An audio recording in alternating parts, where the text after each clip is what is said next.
भाइयों और बहनों नमस्कार। आज मैं लेकर आया हूँ अपनी एक कहानी। दादी माँ।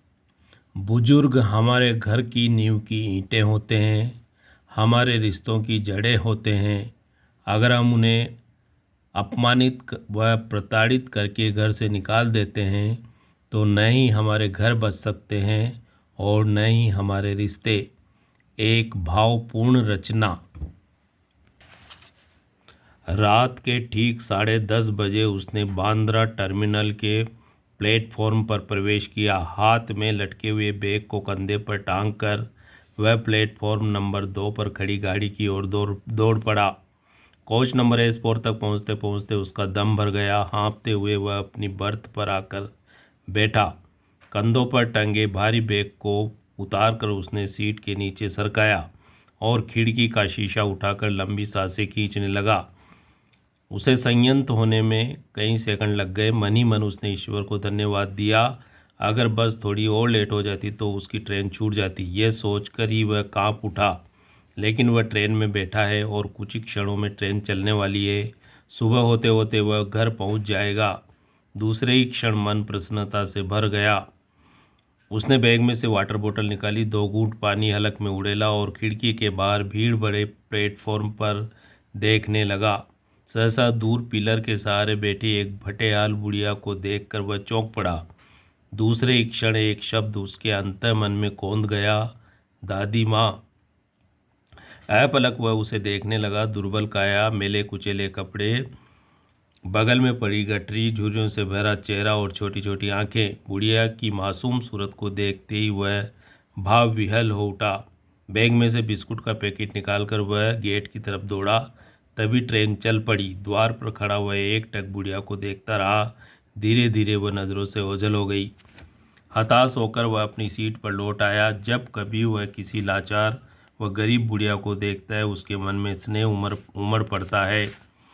जितना उससे बन सकता है वह उसकी मदद अवश्य करता है। 1 रुपया, 2 रुपया या फिर खाने पीने की कोई वस्तु उसकी झोली में डाल देता है। बुढ़िया का आशीर्वाद पाकर उसका मन गदगद हो उठता है। ऐसी हर बूढ़ी औरत में उसे अपनी दादी माँ की सूरत नजर आती है। उसे बांद्रा टर्मिनस के प्लेटफॉर्म पर बैठी वह बुढ़िया भी हूबहू अपनी दादी माँ जैसी ही नजर आई थी। दुर्बल जर्जर काया, छोटी छोटी आंखें, झुर्रियों भरा चेहरा, सिर पर चांदी से चमकते बाल। अंतर था तो सिर्फ इतना ही कि उसके कपड़े मैले कुचेले थे और खामोश चेहरे पर निराशा छाई हुई थी। जबकि दादी माँ स्वच्छ और सादे कपड़े पहनती है, उसके चेहरे पर हमेशा मुस्कान छाई रहती है। विषम परिस्थितियों में भी उसने दादी माँ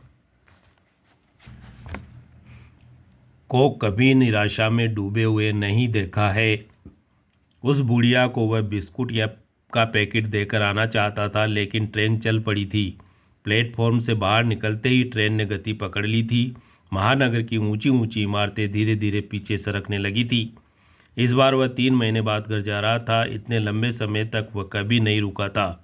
अधिक से अधिक 1 महीना। कॉलेज के दिनों में वह हर हफ्ते घर पहुंच जाता था, लेकिन इस महानगर में उसकी नई नई नौकरी लगी है। 3 महीने बाद ही उसे घर जाने की छुट्टियां मिल सकी हैं। प्लेटफॉर्म पर बैठी उस बेबस व लाचार बुढ़िया का चेहरा फिर उसकी आंखों में तैरने लगा। आंखों ही आंखों में वह अपनी दादी माँ की तुलना उससे करने लगा। कहीं वह उसकी दादी माँ ही तो नहीं है? नहीं नहीं, ऐसा कैसे हो सकता है? उसकी दादी माँ तो मम्मी डैडी के साथ यहाँ से सैकड़ों किलोमीटर दूर कोटनगर में रहती है। वह एक सरकारी अधिकारी की माँ है। उसकी दुर्दशा कैसे हो सकती है? एक संदेह ने उसके मन में सिर उठाया था और दूसरे क्षण वह डह गया था। उसे तो हर बुढ़िया में अपनी दादी माँ नजर आती है। स्वयं पर वह झुंझला उठा था, लेकिन अभी भी उसके मन में उपजा संदेह पूर्ण रूप से नष्ट नहीं हुआ था। तुरंत उसने जेब में से मोबाइल निकाला और घर के नंबर दबाने लगा। हेलो मम्मी, मैं सोनू बोल रहा हूँ। हाँ बेटा बोलो, कब आ रहा है तू घर? बस ट्रेन में बैठ गया हूँ, सुबह तक पहुँच जाऊँगा घर। और घर के क्या हालचाल है? मम्मी डैडी श्वेता सब कैसे हैं? यहाँ सब ठीक है सोनू। डैडी सो गए हैं और श्वेता अपने कमरे में पढ़ रही है। सब तेरा ही इंतज़ार कर रहे हैं बेटा। इस बार बहुत दिनों के बाद घर आ रहा है तू। हाँ मम्मी, मुझे भी घर की बहुत याद आती है, लेकिन क्या करूँ, छुट्टियाँ ही नहीं मिलती है। 3 महीने बाद ही बड़ी कठिनता से 3 दिन की छुट्टियाँ मिल सकी है। दादी कैसी है मम्मी? सब ठीक है, तू चिंता मत कर, बस जल्दी घर आ जा। दादी माँ का नाम सुनते ही मम्मी के स्वर में कर्कशता भर आई।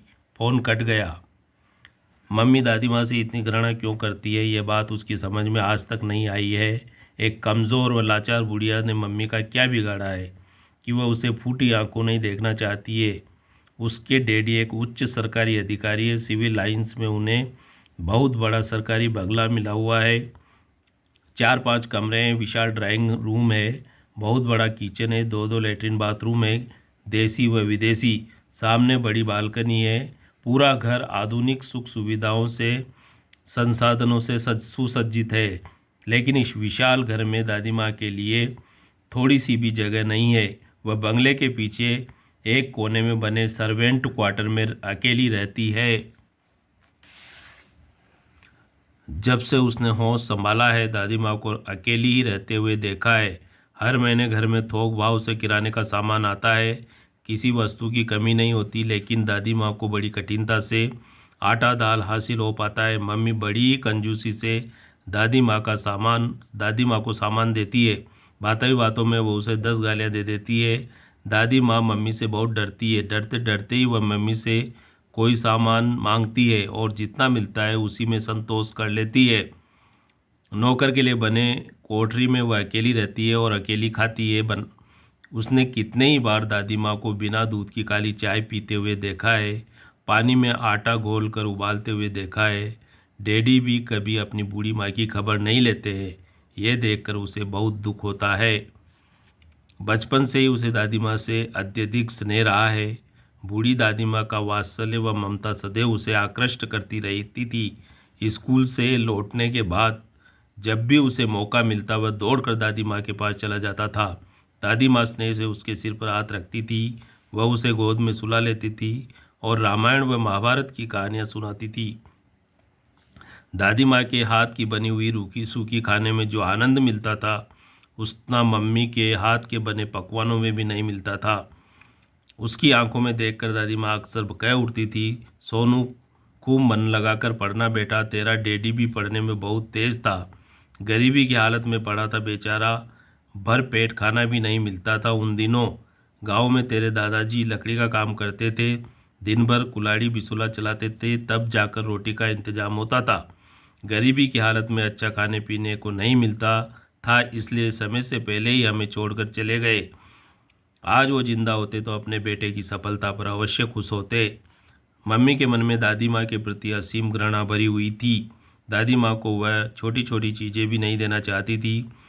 कभी डरते हुए दादी माँ मम्मी से कुछ मांगने आ जाती तो मम्मी उससे दुत्कार देती थी। अभी तो ले गई थी बुढ़िया, फिर मांगने चली आई। मम्मी का तीखा स्वर सुनकर दादी माँ काँप उठती। चुपचाप वह उल्टे पैर अपनी कोठरी में लौट जाती। वह फटी हुई आंखों से विस्मयपूर्वक यह सब देखता रहता। दादी माँ के प्रति उसके नन्हे से हृदय में करुणा भर आती थी। दादी माँ लौट जाती, मम्मी अपने काम में लग जाती, लेकिन उसकी आंखों में बेबस व लाचार दादी माँ की छवि तैरती रहती। जैसे ही उसे मौका मिलता वह किचन में पहुंच जाता और जिस चीज़ की दादी माँ को ज़रूरत होती वह निकाल लाता। फिर खेलने का बहाना करके वह घर से निकल जाता। इधर उधर देखकर वह बंगले के पीछे दादी माँ की कोठरी की ओर दौड़ दौड़ पड़ता। उसके हाथ में अपनी आवश्यकता की वस्तु देखकर दादी माँ प्रसन्न हो उठती, लेकिन दबे हुए स्वर में वह उसे डांटती। ये तू क्यों लाया है सोनू? तेरी मम्मी देख लेगी तो नाराज़ होगी मुझ पर। ये बोलते हुए दादी माँ की आंखों में पानी भर आता। वह उसे गले लगा लेती और फिर बोलती, सोनू तू मेरा बहुत ख्याल रखता है बेटा, तू नहीं होता तो मेरा क्या होता। तेरे डैडी को पढ़ाने के लिए मैंने अपने सारे जेवर भी बेच दिए हैं, कुछ भी सहारा नहीं बचा है मेरा। तेरे दादाजी जिंदा होते तो आज मेरी ये दुर्दशा नहीं होती। दादी माँ की बातें सुनकर उसका नन्हा सा हृदय उद्वेलित हो उठता, आंखों में पानी भर आता और वह दादी माँ के आंचल से लिपट जाता था। जो जो उम्र बढ़ती गई दादी माँ से उसका लगाव भी बढ़ता गया। जब कभी मम्मी डैडी से झगड़ा हो जाता तो रूठ कर वह दादी माँ के पास चला आता था।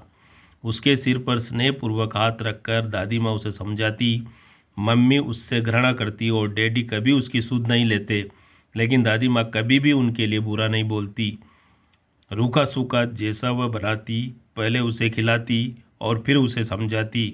सोनू, मम्मी डैडी की बात का बुरा नहीं मानते बेटा, वे तेरे भले की बात करते हैं। जल्दी जल्दी तू बड़ा हो जा, फिर जब तेरी नौकरी लग जाएगी तो मैं भी तेरे साथ रहूँगी। तेरी मम्मी ने तो मुझे कभी नहीं चाहा है, लेकिन तेरी दुल्हन तो रोटी दे देगी मुझे।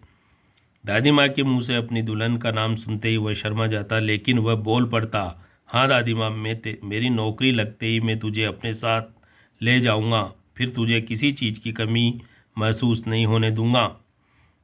उसके दृढ़ता भरे शब्दों को सुनकर दादी माँ उसे गले लगा लेती थी। धीरे धीरे समय गुजर गया। उसकी स्कूल की पढ़ाई पूरी हो गई।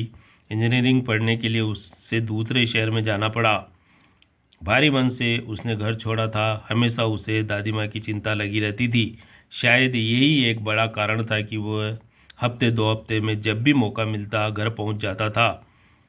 जब भी वह घर आता दादी माँ के लिए बिस्कुट के पैकेट बैग में रख कर ले आता था, क्योंकि दादी माँ अब अधिक बूढ़ी हो गई थी। रोटी चबाने में उसे परेशानी होने लगी थी। यह देखकर मम्मी चिढ़ जाती थी। वह उससे नाराज़ होकर झिड़क देती थी, सोनू तू अपनी पढ़ाई में मन लगा, इस बुढ़िया के चक्कर में क्यों अपना कैरियर बर्बाद करता है। मम्मी की बात का वह कोई जवाब नहीं देता था, खामोशी पूर्वक उसकी झिड़की को सुन लेता था। जब मम्मी अपने काम में लग जाती थी तो मौका देखकर दादी माँ के पास पहुँच जाता। उसे देखते ही दादी माँ हर्षित उठती थी। वह उठकर उसे गले लगा लेती। उससे बातें करते हुए दादी माँ की आंखों में पीड़ा झलक आती थी। बिस्कुट के पैकेट उसके सामने रखकर वह बोलता, तुम चिंता मत करो दादी माँ, मेरी नौकरी लगते ही सबसे पहले मैं तुझे अपने साथ ले जाऊंगा, फिर कोई परेशानी नहीं होने दूंगा तुझे। उसकी यह बात सुनते ही दादी माँ के चेहरे की झुर्रियों में प्रसन्नता खिलाती। वह उसके सिर पर हाथ रखकर आशीर्वाद देती, भगवान तुझे जल्दी नौकरी दे बेटा। सचमुच दादी माँ का आशीर्वाद उसे फल गया। इंजीनियरिंग की पढ़ाई पूरी होते ही उसे नौकरी मिल गई। मुंबई की एपेक्स इंटरनेशनल कंपनी में वह सॉफ्टवेयर इंजीनियर बन गया। रहने के लिए कंपनी की कॉलोनी में उसे 2 कमरों का फ्लैट मिल गया। मन लगाकर ईमानदारी से वह कंपनी की नौकरी करने लगा।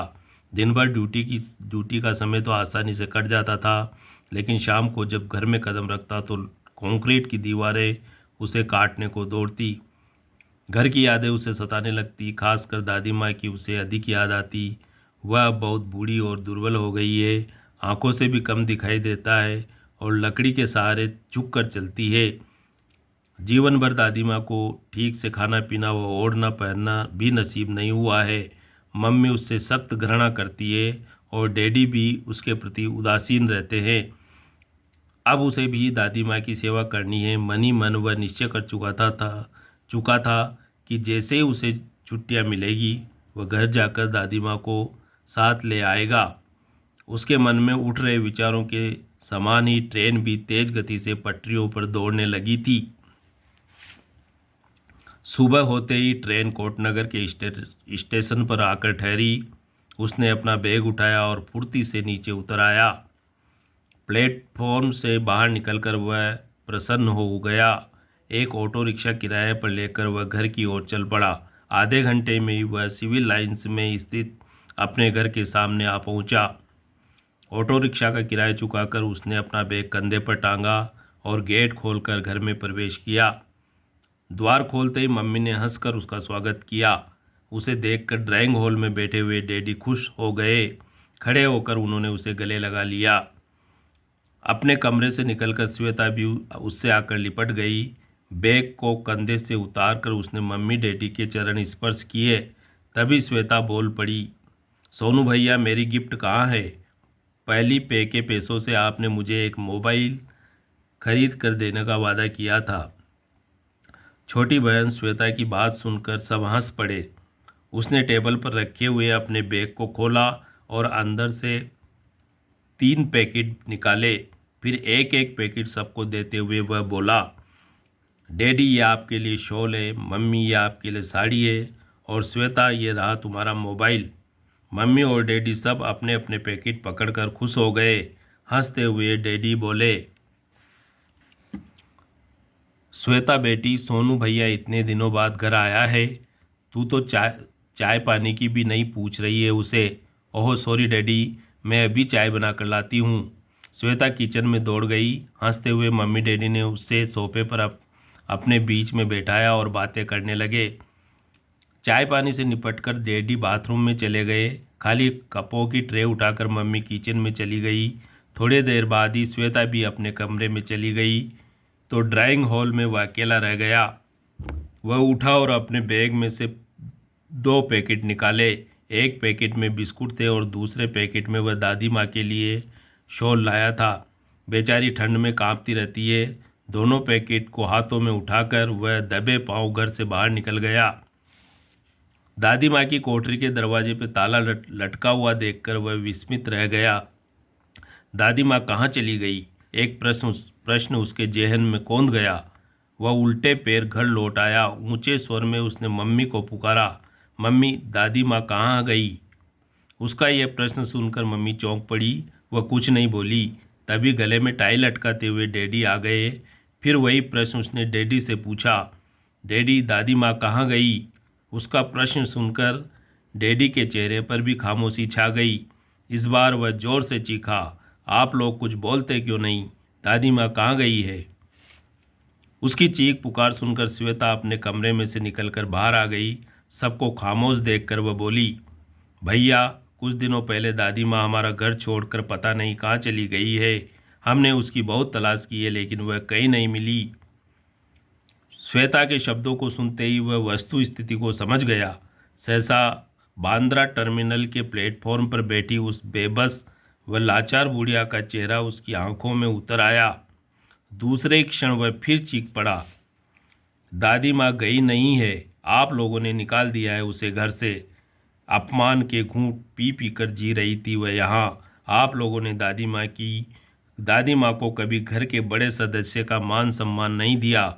मम्मी, तुमने दादी माँ से हमेशा घृणा की है। छोटी छोटी चीज़ के लिए तरसती रहती थी बेचारी। और डैडी, आपकी तो माँ थी वह, आपने भी कभी उसकी दुर्दशा पर ध्यान नहीं दिया है। अपने ही लोगों के द्वारा किया गया अपमान असह्य होता है डैडी। दादी माँ का घर छोड़कर चले जाने का भी यही कारण है। बुजुर्ग हमारे घरों की नींव की ईंटें होते हैं डैडी, हमारे रिश्तों की जड़ें होते हैं जो घर को पोषण देते हैं, मजबूती देते हैं। अगर हम उन्हें अपमानित व प्रताड़ित करके यूं ही घर से निकाल देंगे तो न तो हमारा घर बच सकता है और न ही हमारे रिश्ते। दादी माँ नहीं रही तो अब मैं भी यहाँ एक पल भी नहीं रुक सकता हूँ डैडी। मैं जानता हूँ कि दादी माँ कहाँ गई है।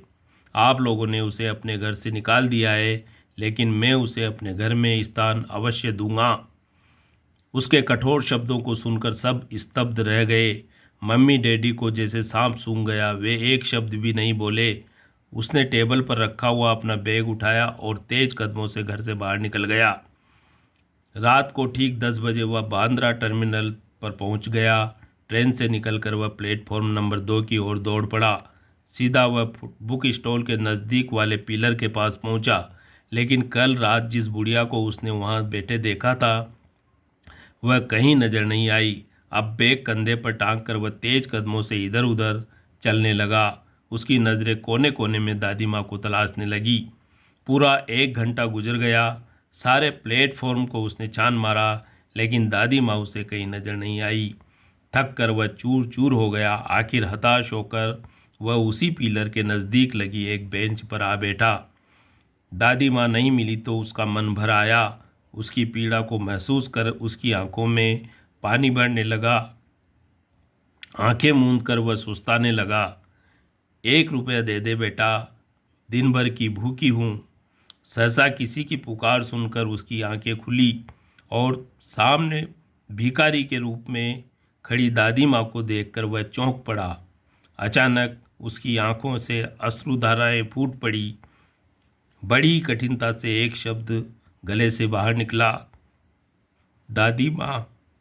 इसी के साथ उठकर उसने अपनी दादी माँ को गले लगा लिया। तो भाइयों और बहनों, यह थी कहानी दादी माँ। ऐसी ही एक और रचना लेकर मैं फिर शीघ्र आपके बीच हाजिर होऊंगा। धन्यवाद।